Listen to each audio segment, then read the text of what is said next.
Hello, fabulous friends, fans, and superstars. Welcome to Synchronicity Web TV. I am your host, Nadiya Shah, and this is your moment of synchronicity. Well, I'm so excited to celebrate with you today. Someone who we have celebrated many a time here on my YouTube channel, and it is the one and only Michael Barwick. Now, Michael is back right around this time every year for sure, sometimes other times as well, but we're going to be talking about the year ahead. Now, two things. One is special horoscopes by me looking at the year ahead for your sign are over on my website, nadiyashah.com, or in the superstar space at thefutureismagical.com. And we have michaelbarwick.com. He's got a big sale happening right now, 50% off. A lot of the different offerings he's got over there. So be sure to check it out and provide him with a very warm welcome as we talk about a massive year of 2025. Michael, thank you for being here. Welcome. Oh, always a pleasure to spend time with you, Nadiya. Always, always, always. Always, always. We do love hanging out. That's for sure. We do. When I can catch you, when you're not globetrotting over the world.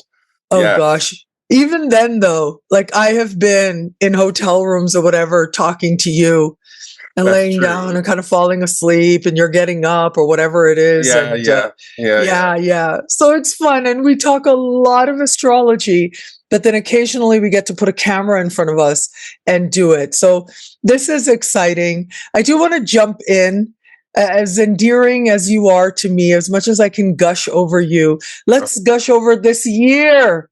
It's an incredible year. Oh my God. Oh my God. What are we going to do, Michael?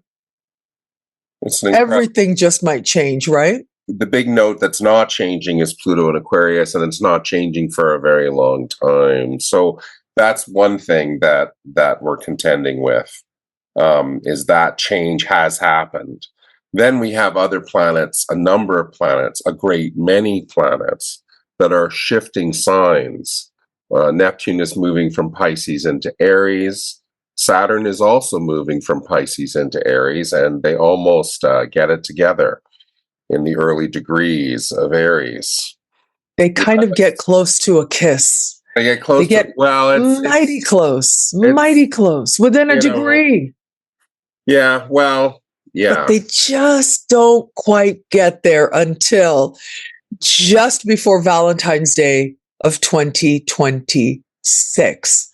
That's the year when we really dive into all of these very big energies. But yeah, we're getting a bit of a preview.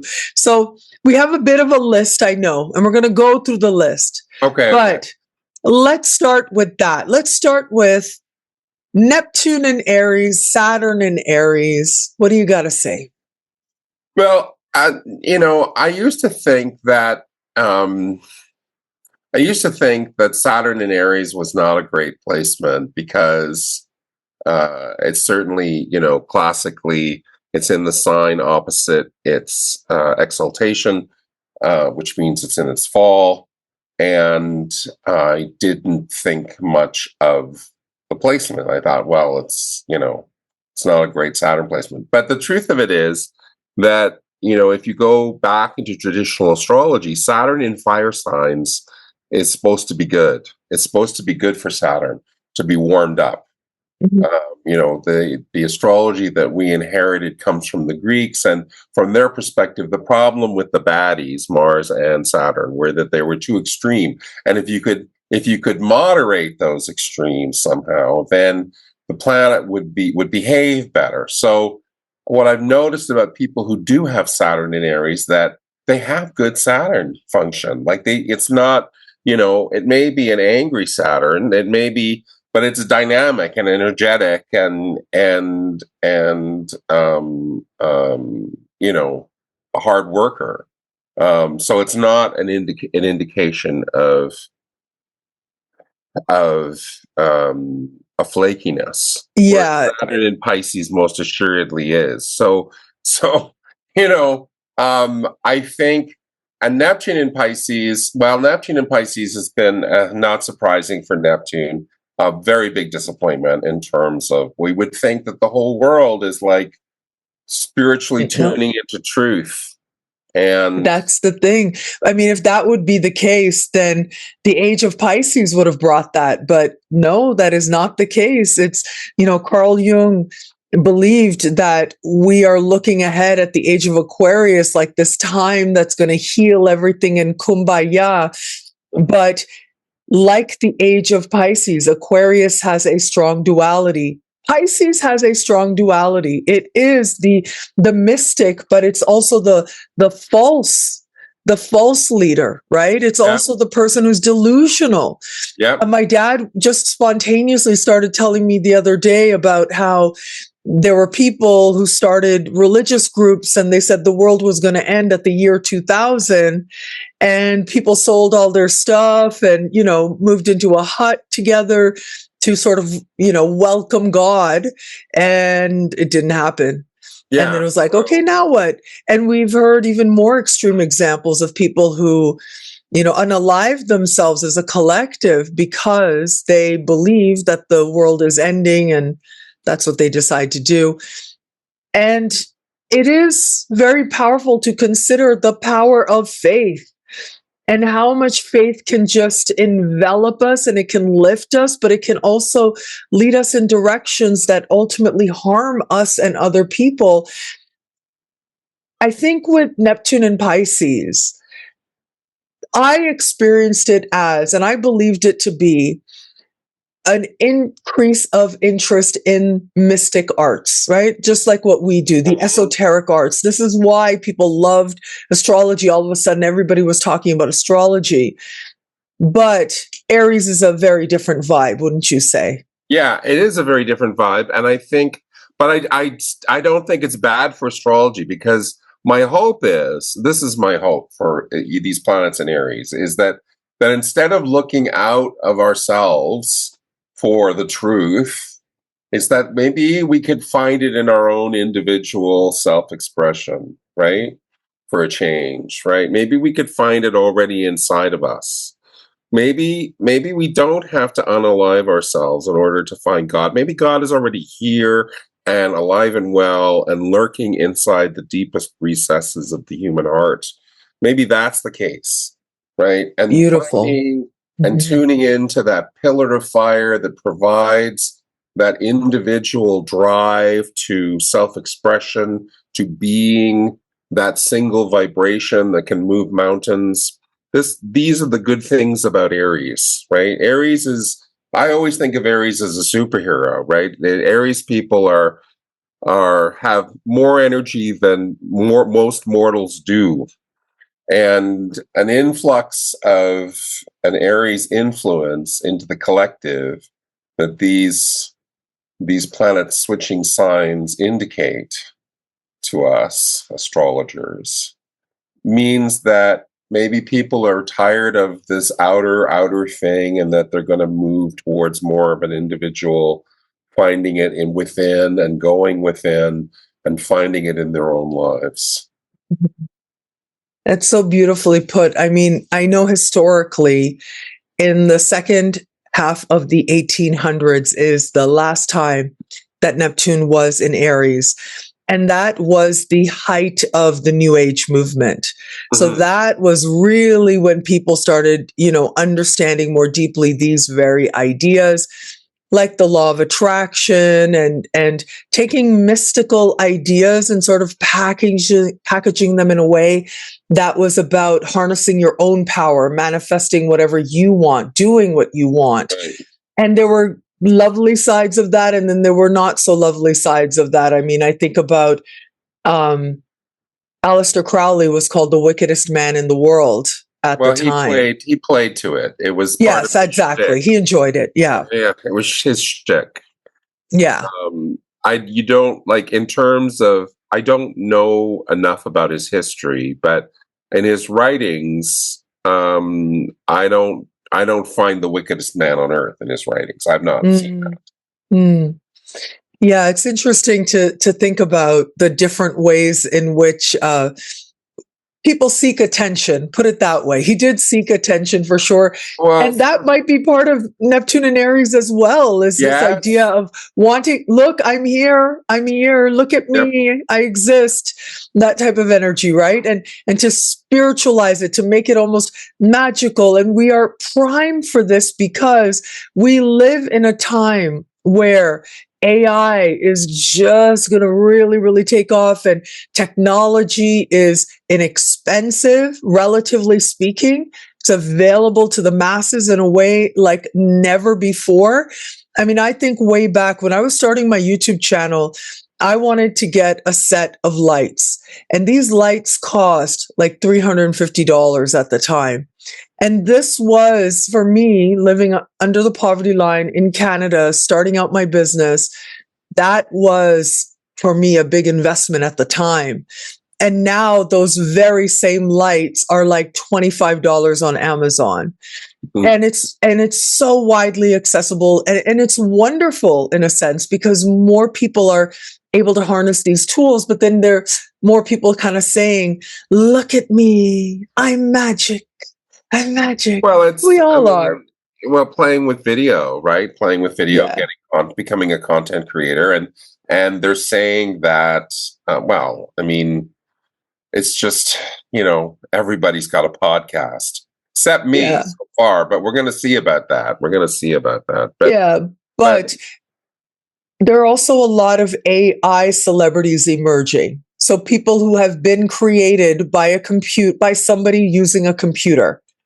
And these celebrities are starting to emerge now as well. But I think that might be dipping into Pluto and Aquarius. So I think I'm sort of taking us off a different trail. Neptune is insidious and will lead us wherever it leads us. But Pluto and Aquarius is definitely these, character AI and, all these voices that we're talking to each other. Have you played with any of the tools and done any astrology with AI? No, what's so interesting? At the start of 2023, I was visiting my friend in Spain, and he was telling me about ChatGPT. He was saying, there's this amazing thing, ChatGPT, and already, professors are talking about it, because he's a professor of AI, right? He literally did a doctorate degree in this stuff, and he teaches at the university level in this stuff. And so he was telling me about this, and he said, look, and he says like 2 sentences, give me a story about my friend Nadiya, who's an astrologer, and she's about to go on this trip. And then it came out with this whole long story. And I was like, oh, that's interesting. Okay. And then it just felt like that moment that Pluto went into Aquarius, it was everywhere. It was ubiquitous, right? Everywhere we saw ChatGPT, we started seeing these AI figures and how AI is being used, and people afraid of AI. And it'll be interesting to see how we tap into that, especially where it comes to something like creating an alternate persona, which I think is a lot more Aquarius and even Gemini, because we're going to talk about Uranus and Gemini in a bit. I think of Aries energy as much more like, be you. Be yourself. I have a whole bunch of asteroids and Jupiter in my 10th house in Aries.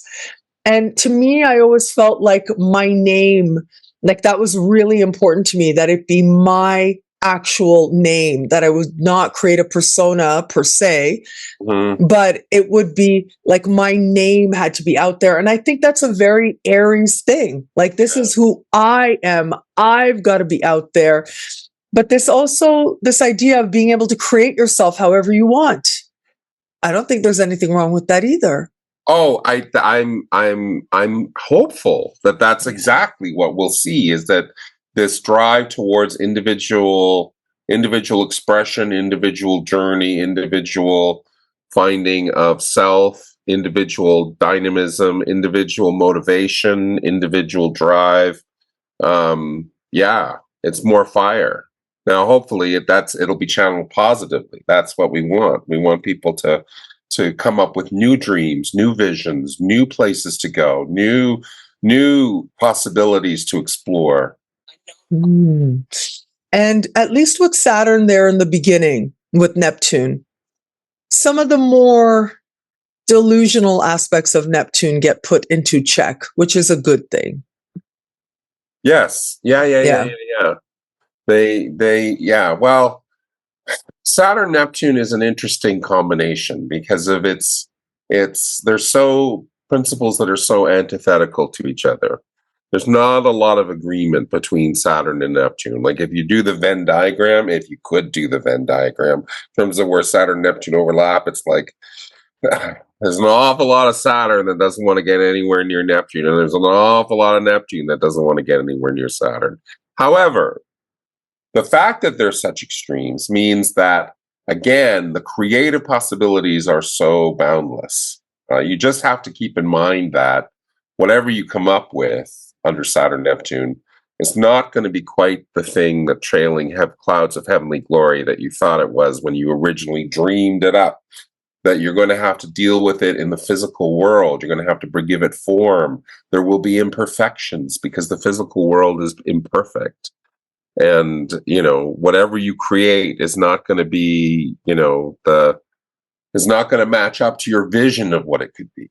So in a sense, Saturn Neptune is always something of a disappointment, right? Because it's never as big as you want it to be. But nevertheless, it's possible to take something out of that dream, out of that vision, out of that perspective that you connect to on this in this oceanic way, as Neptune is, right? That just, subsumed with feeling. And in that, there is, hopefully, you can take something of a Saturnian net and catch something of what you're experiencing. You can hold on to some of the wondrous creatures that you perceive. Yeah, and Saturn is about manifestation. It's about making real. It's about being honest with ourselves. Neptune is all about the dream. It's all about belief, right? It's about, what you feel, like you said. It's about what you can imagine. And in a way, I think the two of them could help each other. Well, taking the dream and making it real.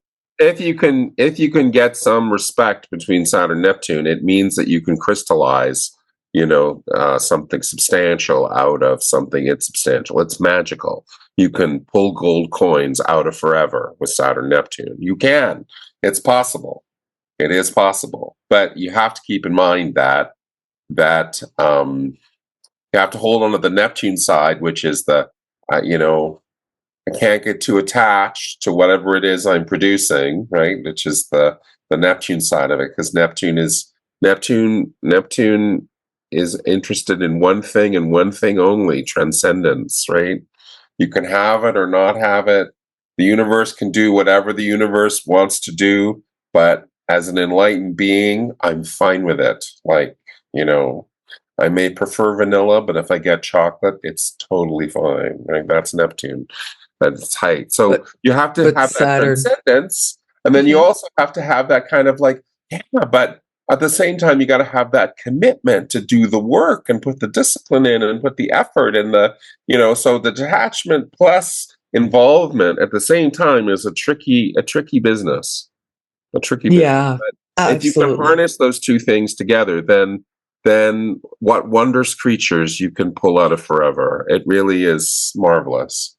My fear, though, is that with all that Aries energy, it's like how many people might become a law unto themselves, right? It becomes about the adrenaline rush, the adrenaline junkie, and this idea that do what you want is the whole of the law, as Aleister Crowley said. Do what you want. Do what you will. Do what you will is the whole of the law, is the quote, I believe.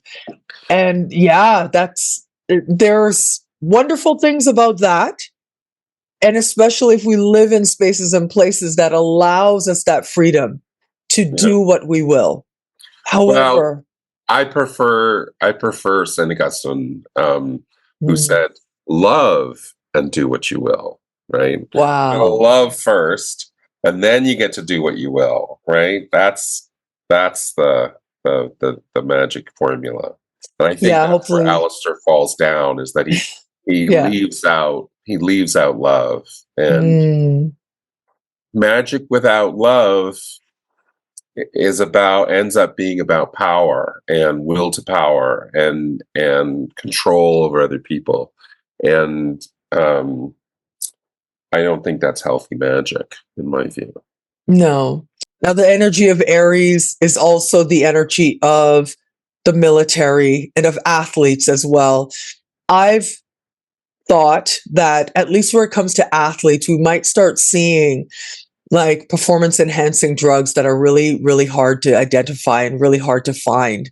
That is one of my thoughts. Now, the other thing is, because where it comes to like war, because we can't talk about Aries without talking about that as well. This idea of how war is waged, not necessarily being about the physical fight as much and being much more insidious even as well. I recently spoke on one of the weekly videos about the whole Blake Lively situation. And I know I was telling you about that. And it's like, we just can't know what's real because, so many people were saying awful things about her. And then it came out that this was a smear campaign. And you literally see it documented how so many of these things put out about her, it might not even have been true or were, positioned in a way that were completely inaccurate.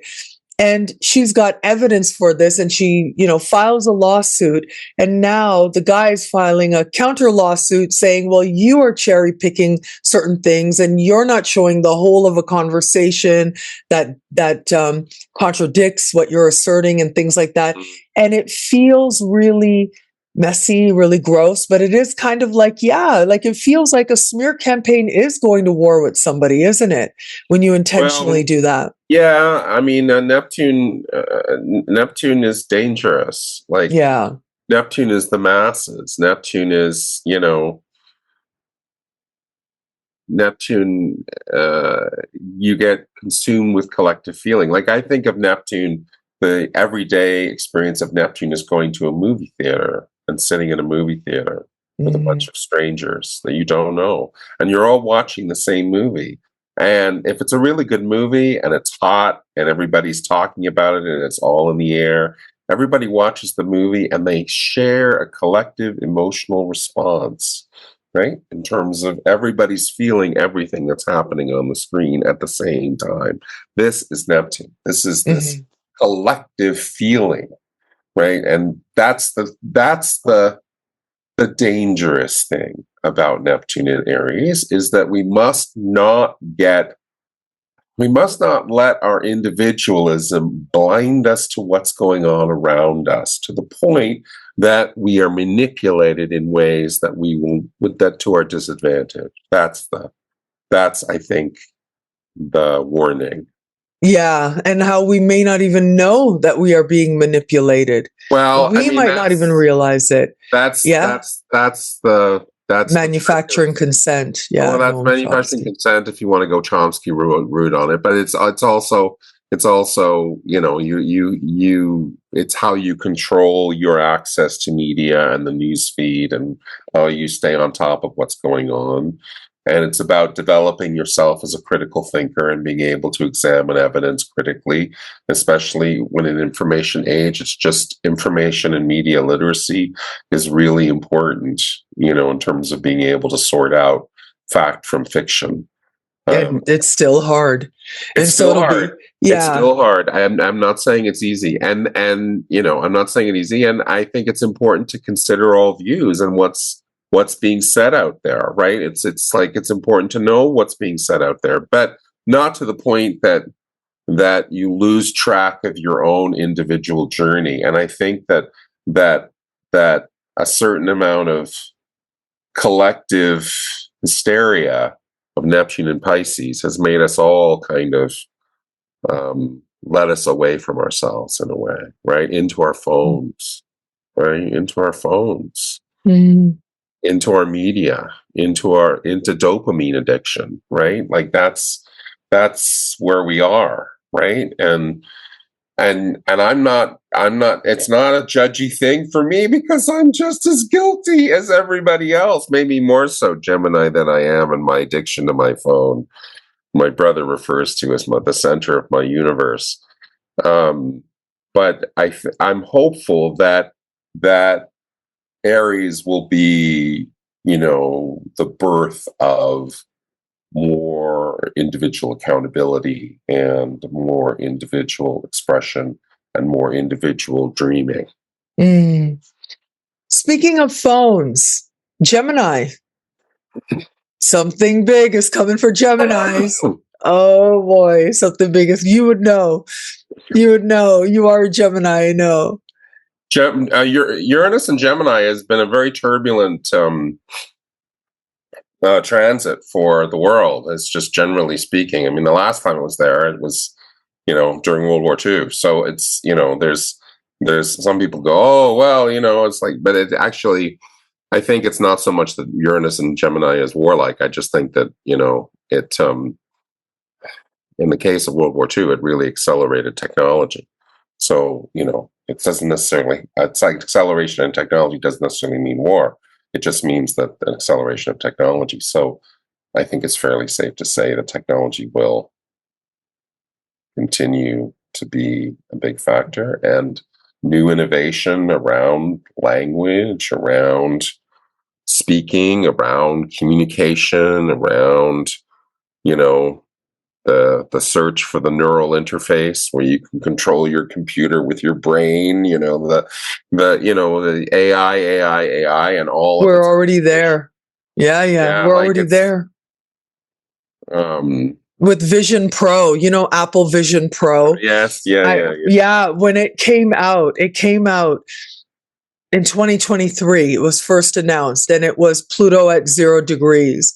And I remember just before Pluto was moving into Aquarius for the very first time, for that very first taste, I said to people, watch what happens, because whatever it is that is being announced or presented, it is going to hold the seed of what we are going to spend 20 years really magnifying that much more. And when Apple Vision Pro was presented and all these content creators who are in the tech world went to check it out, every single one of them said it's like nothing they'd experienced before. Right. That you can put this on and your eyes control everything. And yes, some things you can also have your hand gestures as well, sort of in the air. But you literally can put these on and be in a whole other world. And it can be any world that you want. Yeah. Now, in a way, this is very Aquarian, right? I mean, I think this is, but the technological part of it, the actual ability for more people to make this technology just like an iPhone, like a smartphone, like the thing that everybody has now. How long is it going to take before everybody has one of these Vision Pro things? Well, with Uranus in Gemini, maybe not that long. 7 years, maybe. Yeah, everybody right, will have one. And then we'll all have to. There's something very, I can just see row upon row, masses of people all plugged into their goggles, their individual little goggles, and watching the world. Right? We're already there. Yeah, we're already there. Yeah, in many ways. Yeah, we're already there. Yeah. And I think it'll be interesting for education as well, especially early childhood education, how new technologies might help children learn in new ways, in different ways, maybe the identification of unique ways that some children learn and how to teach to the student rather than have one way of teaching that leaves certain children behind, and some children grasp a lot easier than others. An individualistic approach to learning, and that includes the learning of new skills, even as adults, to learn new skills as well. And so that could be one part of it. I'm thinking Gemini is also like local travel, short distance travel. So we might see, I know just the other day, because I happen to be in Canada right now, I'm getting all the recommendations, the YouTube recommendations that are Toronto based. They were saying, finally, this subway is going to happen. Yeah. Apparently, Toronto's been trying to build some subway extension line for like 20 years. And now it's like, finally, we're doing it. And I was like, wow, like, yeah, doing these new ways of traveling and reaching, but still staying local might be part of this as well. Well, I think the reworking of local neighborhoods, right? Like, I think, if we want to look at, expanding it out in terms of what Gemini can be about. But fundamentally, it's new ways of learning, new ways of perceiving, new ways of connecting things, new ways of connecting with others. It's like goggles will allow you to travel virtually to wherever you want to go, and it becomes like Ready Player One, and you go to different places and meet different people and have connections with them accordingly. There's lots of creative possibility in Uranus and Gemini. I think also travel into space again, like will be more of that as well. And wow. Absolutely. That's a great point. I mean, already that vision is being worked on. Yes, yeah. That would make a lot of sense. Yeah. I mean, I really want to go into space, Michael. I really want a seat on that ship. Like, I know that right now it's sort of technically in space. Like what they're doing is they sort of go all the way up and they just dip into this particular line, right? This lining that's around the Earth. And once you just dip like the little tip of that rocket into it, you are officially in space. And I want to do that. I want to see everything and go everywhere in this lifetime. I have a Sag moon. I must go into space. Well, I think a lot of people want to do it. I think that, and I think the possibilities. I mean, they talk about these rocket planes that you'd fly from New York to Tokyo in 4 hours or something, right? You just go up and down, right? Like up and down. Like it's just mind-boggling the distances involved and how fast we could traverse them. So there's that. There's also the idea of space elevators. I don't know if that's, Uranus and Gemini would be sort of different kinds of connecting things. I know that that's a dream, a science fiction dream that's out there, the space elevator. So, the teleporter. Basically. The teleporter, I don't know. It's, in Star Trek, they have the Heisenberg uncertainty compensator that deals with the fact that, at the subatomic level, there's a lot of uncertainties and randomness, and it somehow deals with that. But I think the transporter is science fiction.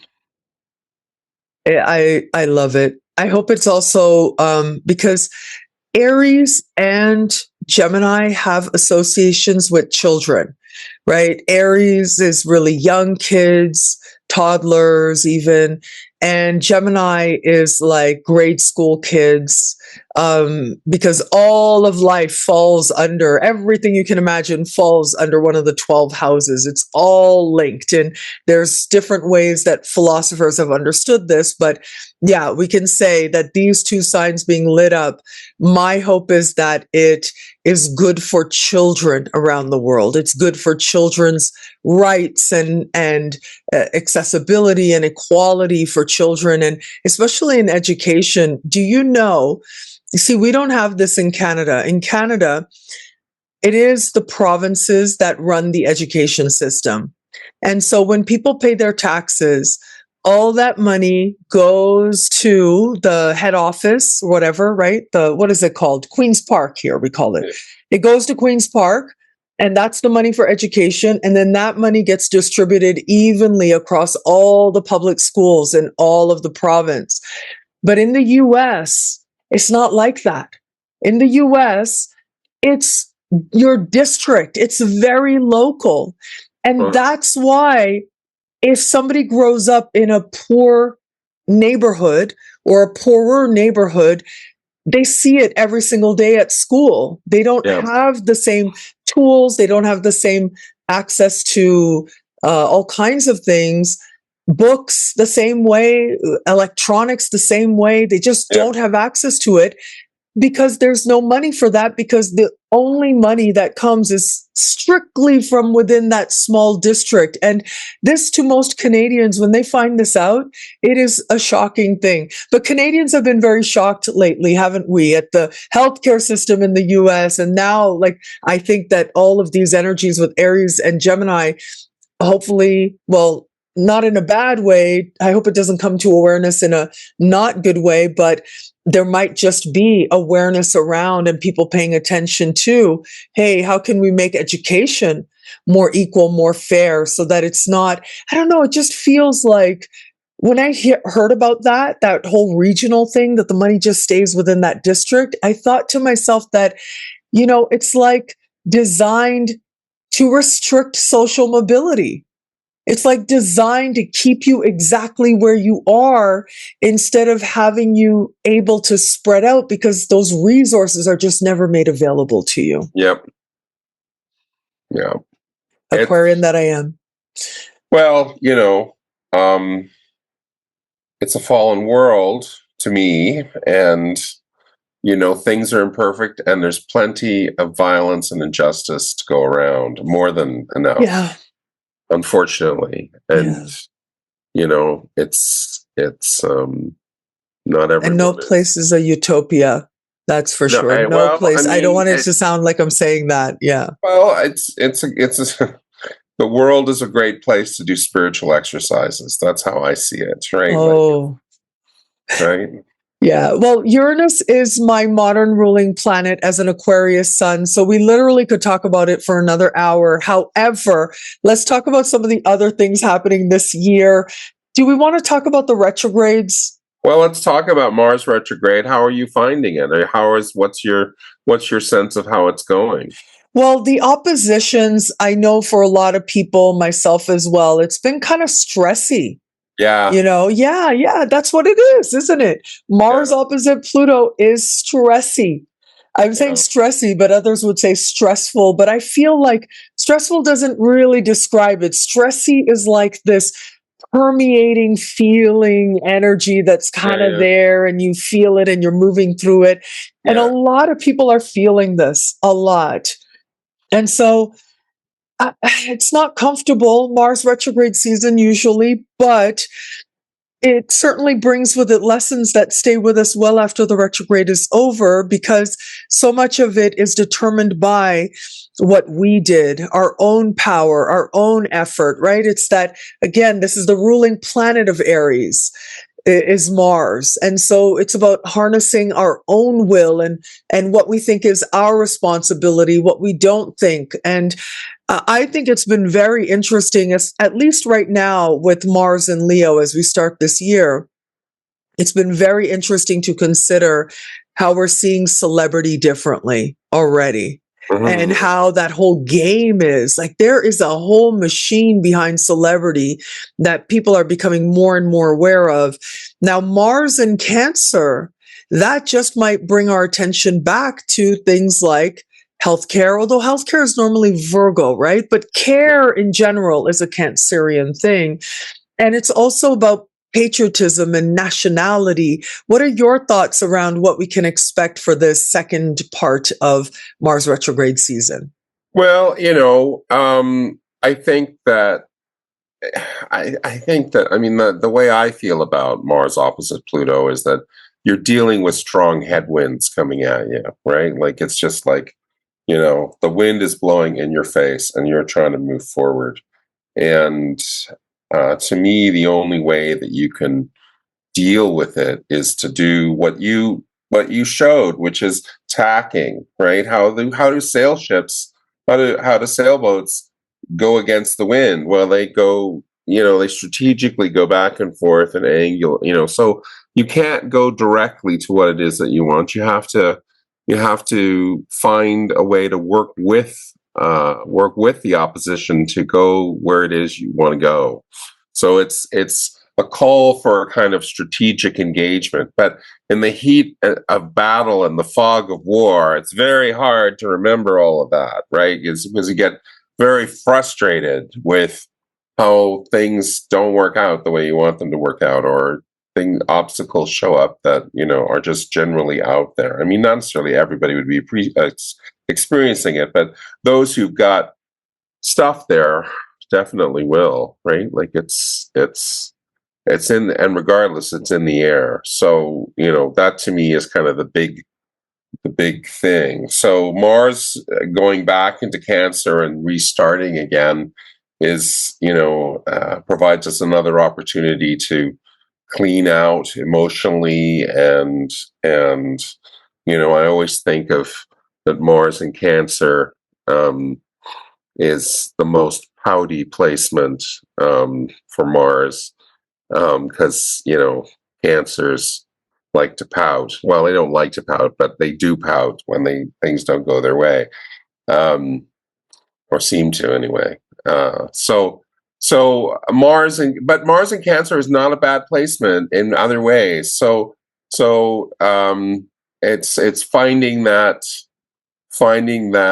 place where you can operate from that caring place, that nurturing place, and that on one hand, or that you can actually go out and get your needs met, right? Whatever this whole thing is around, you know, the Leo side being around your self-expression and your identity, and the Cancer part being about looking after others, but also getting your needs met. One would hope that going through this period, one would find in those areas of the chart where these issues are present, that you're more emotionally integrated, you know, and better able, standing on a firmer center to be able to be who you are. And of course, you know, your mileage would vary depending on which houses in your own personal horoscope that those issues are going on. Yeah, which houses are lit up for you, as it would be. Lit up for you, right? Exactly. And with Mars especially, yeah. Yeah, Mars is hot and pointy and red. It's, you know, coming at you. So it's Mars is, but Mars is energy. Mars is dynamism. Mars is also, I think it's Mars has a lot to do with desire. What do you really desire? Not just what are you attracted to, which is Venus, what you value, what's worth it to you, but rather what really does it for you. Like, you know, it's a very almost sexual thing with Mars, right? In that sense, right? What do you desire? What are you hungry, or as the youngins say, thirsty for? Right? That's Mars, and Mars retrograde is, you know, well, I don't know what I want. And if I did know what I want, I'm not sure how I'm supposed to go around and get it. And, you know, it's like, I don't know if I'm secure enough in myself to do what I need to do and be who I need to be, and, you know, all that. So I think that's what we're going through collectively with this Mars retrograde. And finally, I do want to touch on the Venus retrograde with you, because we're going to have a very important Venus retrograde. It's like the last part of the Mars retrograde, or I should say a significant part of the Mars retrograde. It's like they both end their larger season right around the same time. So it's kind of incredible to me how that worked out. Yeah. Right. Well, Venus retrograde is, again, you know, is dancing Aries Pisces, right? This is, so again, this very interesting juncture in the zodiac, right? In terms of Pisces being the end and Aries being the beginning, and what happens between the end and the beginning. So maybe there is a feeling for people that it's all ending. But as we astrologers know, it never really ends, right? Mm-hmm. So, because there's always another transit, there's always another planetary thing that's going to happen. You're not done until you're done. So, and even then you're not done, because charts still work after you're dead. So it's, I think it's really important to understand what we're being called upon to do here, which is to get, you know, away from being distracted and and moving towards becoming focused, becoming a single strand of vibration, force, a pillar of fire that can go and do and accomplish. Yeah. But I mean, I think about how Venus really likes being in Pisces, right? That's where the ancients said she's at her best, is in Pisces. Yes. And while she's in Pisces, she is going to be meeting Saturn and Neptune. In fact, when she stations direct in Pisces in the spring, she is going to be hand in hand, pretty much, with an orb of Saturn. And I think that that is like, on the one hand, Pisces Venus is so much about the dream and, oh, it's so romantic and I'm so swept up off my feet. And Saturn is like, look at it. Look. Don't lie to yourself. You cannot lie to yourself. You will not lie to yourself. You can't get away with it. And so it's so stark an energy in comparison to the very nature of Venus and Pisces. Well, I don't know. I think you're giving Venus and Pisces short shrift. I think Venus and Pisces, the reason why Venus is so exalted in Pisces is that it's not as personal. What you're talking about sounds to me more like Venus and Libra, right? Like the romance. Yeah. Venus and Pisces, yeah, there's the Neptunian side of Pisces if you want to go, but there's also the Jupiterian side. There's around social conscience and caring for others and, you know, the whole sort of Florence Nightingale kind of image of Pisces, right? That service. I mean, we did, you know, the service to others and service to the collective. So yeah, that giving, that self-sacrificing part of compassion is what you're talking about. Yeah, cause, for a higher cause, for a higher purpose that I'm serving for. It's not just the person who I'm looking after. It's like a divine love, right? Divine love. Yeah, that just Saturn, might be part of this. So Saturn with Venus, this kind of Venus could, I mean, children born under that aspect will have a certain ethos towards putting hard, Venus with Saturn always is a love of hard work. Like, so, that could be a very idealistic person who, sacrifices their relationships in order to serve the collective in some way.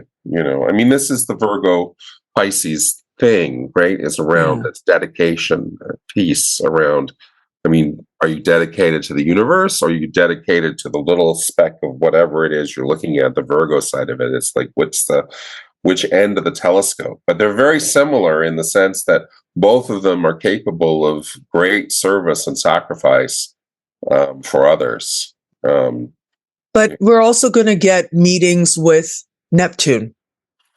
So Venus is going to meet Neptune 3 times as well. However, the third time is going to be in the sign of Aries. And that is literally just before she leaves shadow and is done in May, done with the larger season. Yeah. And so we also have this energy of sacrifice and giving and compassion and love. But then it's so fascinating that Neptune, Venus, and Aries is a different vibe, wouldn't you say? Well, it's a love of action. Yeah. It's ardent. It's passionate. It's a different place for Venus. Now, again, the ancients didn't like Venus and Aries because it's in its detriment. But the thing I like to point out to traditional astrologers who get caught up with stuff like this is that, we have to consider who wrote this, and who created this, right? The Greeks, yes, we praise them to the skies for their rationality, their beauty, their art, their poetry, their theater, their all those things, but but they were incredibly sexist, xenophobic. How they treated their women, they had slaves. This is not, the same mindset as us. So, and the guys who wrote astrology were all men, right? They were all, generally speaking, they were mostly men. I don't know if there's actually, I think I heard once that there's a female astrologer out there from the ancient times, but the Yeah, point she's is not. that Mhm. those biases are read into it. So the idea of a passionate, strong, independent Venus to them would be, well, that's not what Venus is supposed to be. But I think plenty of women would identify with being strong, independent fighters. Just go to Wicked, right? In terms of, of that archetype being out there. So, I think that the times they are changing, and people who are born with Venus and Aries simply have to find ways of doing Venus that maybe aren't as typical as the mainstream or as the status quo. They have to do more countercultural things with a Venus and Aries placement. But fundamentally, a love of action and a love of valuing action. And again, the hope is that coming out of that retrograde, maybe putting the Pisces, kind of let the Pisces be Pisces, and now let me be me, what I want to do, where I want to go, and how I'm going to go out and get it. And that's the Venus-Mars thing together, right? That's what those planets indicate. If you have a person, I had a client recently who had Venus square Mars in their chart, and I told her what I tell all clients that have Venus square Mars in their chart, which is that the principle Venus of appreciating something versus Mars, what you go after, are at odds with one another. So, you go after something, you're attracted to something, you chase it, Mars, but when you get it home, you don't really appreciate it. Like, it isn't really what you value, right? Like, there's some contradiction there that has to be worked out between those two principles, like all squares, like all such conversations, right, Nadiya? There has Absolutely. to you have to develop a respect on both sides for the square to be dynamic and wonderful, and then Venus Mars together is a very sexy and desirable and charming combination. Now, people out there might not realize why Michael leaned in and said, right? Squares, Nadiya? Squares? It's because I got some squares in my chart. Let's just say that. I got some squares. But I think... You got some trines, though, too. Yeah, I do. I have a grand trine, and I have a kite. And I got some squares that are really important. And so it's an active chart.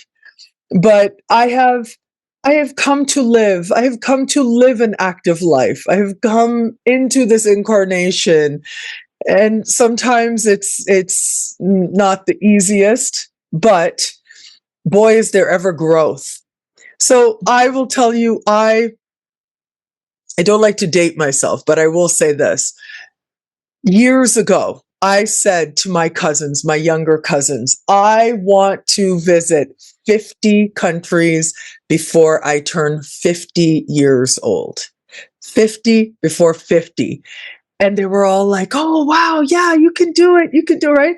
My mom heard that. She said, don't mention age. Why you got to mention age? I'm like, Mom, like, yeah, I believe it. I feel it. Okay, because I'm traveling in January, right? So those of you out there, if you watch me during the weekly and stuff, I've mentioned I'm going to be in Tokyo the first week of January, and I'm going to be in Australia for 2 weeks. But in between those, I'm also going to Fiji, and I'm going to Singapore as well, and then going to Germany and coming home. It'll be quite the tour for me. But once January is over, I will be at 49. I will be at 49 countries. And so I just have if I include Puerto Rico, which I do, even though Puerto Rico is a territory and it's a United States territory, but okay, fine. I'll fit in 2 more countries this year in 2025, if later this year. And I was saying to my mom, I'd planned to go to Mexico City in March, but maybe instead, I should go to Guatemala or something, or go to Nicaragua, because I haven't been to those places before. And just to hit my 50. And to me, it's like a symbol. That's the thing. It's symbolic of something. It's symbolic of me using those squares well, Michael, that I did something with those squares. I didn't just sit back and go, so squares. No. Well, I mean, the square is I have to believe in squares because my chart is pretty much all squares. So I have to